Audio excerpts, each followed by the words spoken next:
Hi, this is Dr. Paul Fitzgerald. One of the challenges that those of us who've experienced imposter syndrome have had is about boundaries. We tend to either have very hard boundaries for ourselves. No, I'm not going to do that. I'm not going to take the chance. I'm not going to take the risk. I'm afraid I'll be found out. So we play small, or we have very loose boundaries.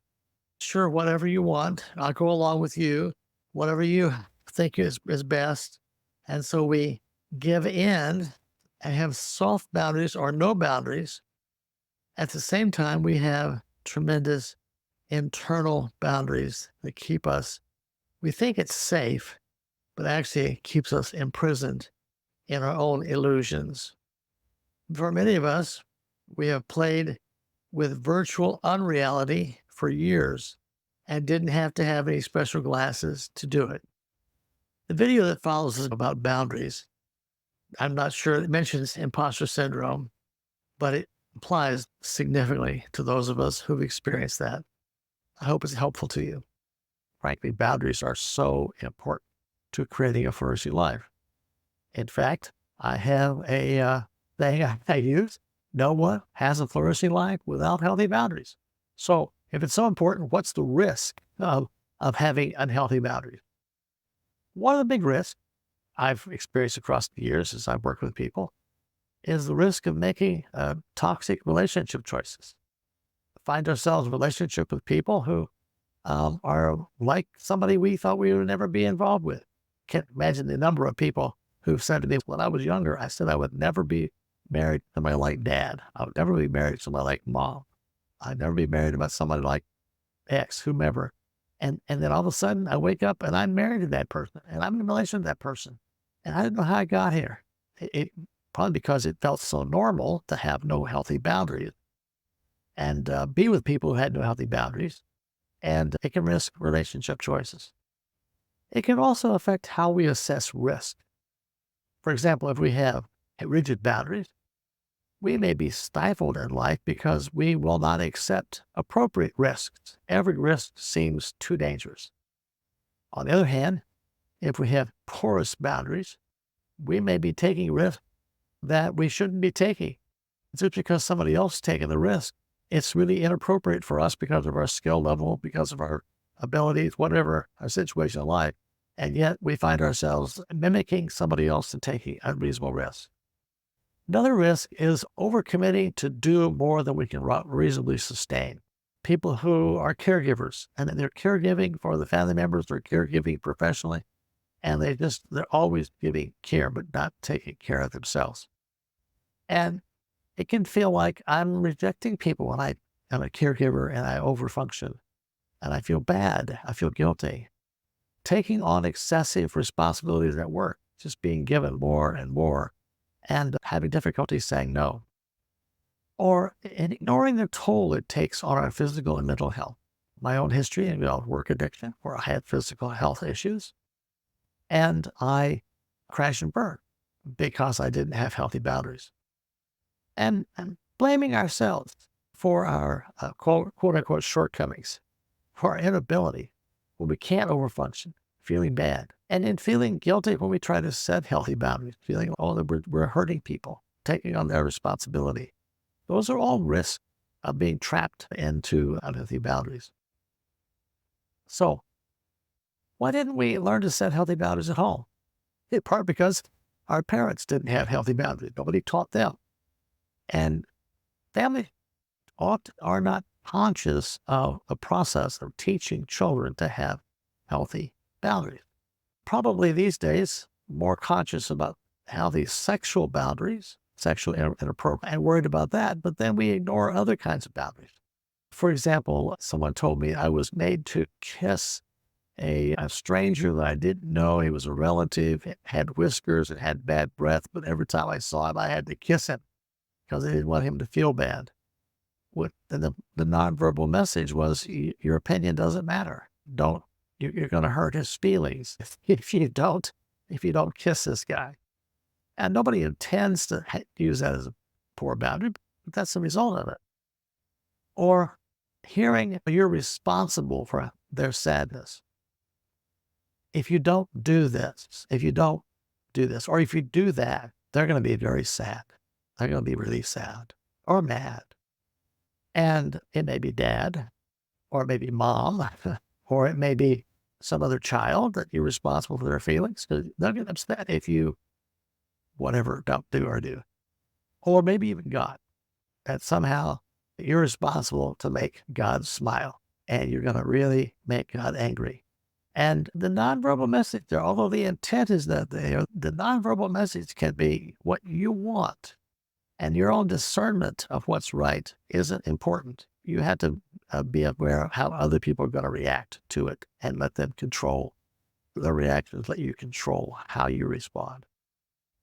Of course, when a caregiver, a parent or caregiver, breaks a child's physical, emotional, or sexual boundaries, it is trauma for that child.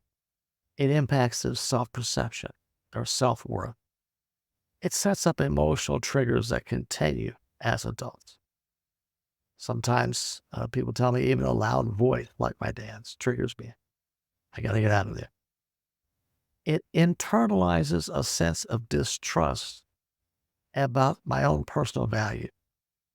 I start distrusting what's right and wrong. I learned this a long time ago. No one can wound you more deeply with shame than someone from whom you expect to receive love, affection, and protection. Anytime someone from whom we expect to receive that wounds us, it is incredibly difficult. My family of origins probably had poor boundaries. And unfortunately, we can often be uncomfortable with people who have healthy boundaries because it's not normal. So what are some clues that you might use to catch yourself if you have poor boundaries?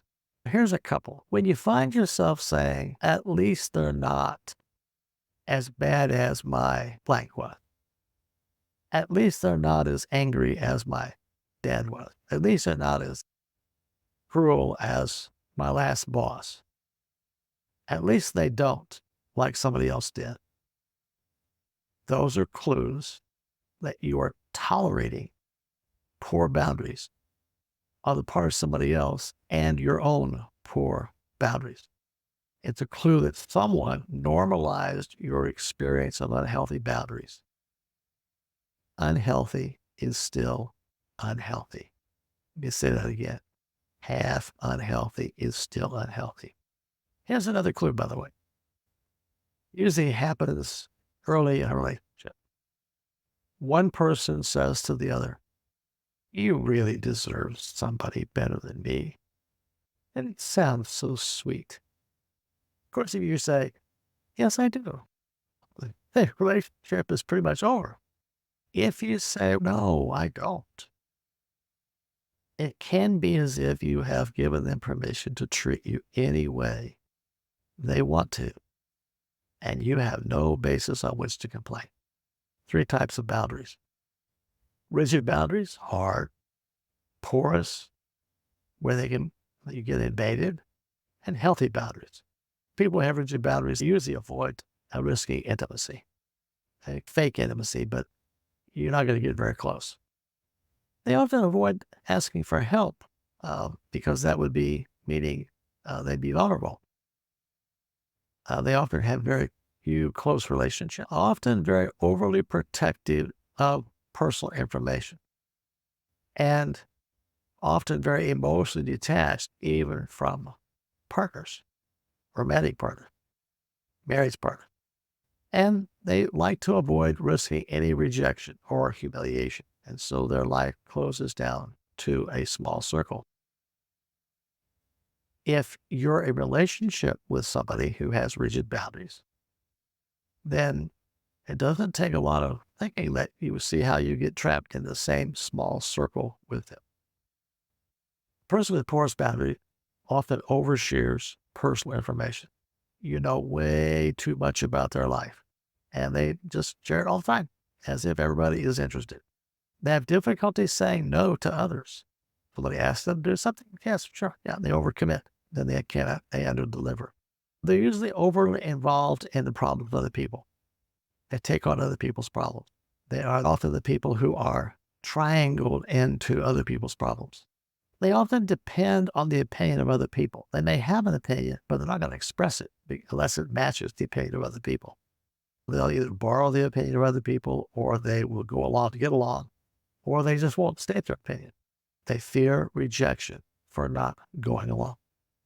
Somebody with healthy boundaries, they tend to value their own opinion. It's not arrogant.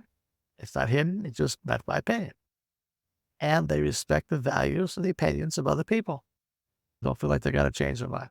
They share personal information appropriately. There's no hidden agenda there. Supports other people, but avoids triangles. I will support you and encourage you, but I'm not going to take on your problem and try to fix it for you. They know their wants, they know their needs, and they communicate them. And they accept when others say no, rather than insisting and pushing. They just think, okay, all right, I agree. Fine. Now, it's important to note, we can have different boundaries in different settings. So I can have one set of boundaries at work, another set of boundaries at home, another set of boundaries in my church or my social setting. It's always important to remember to use discernment in setting boundaries rather than rules. Rules are cop-out. Rules are avoiding risk. Rules are really ways to set hard boundaries. And it's important to consider cultural backgrounds.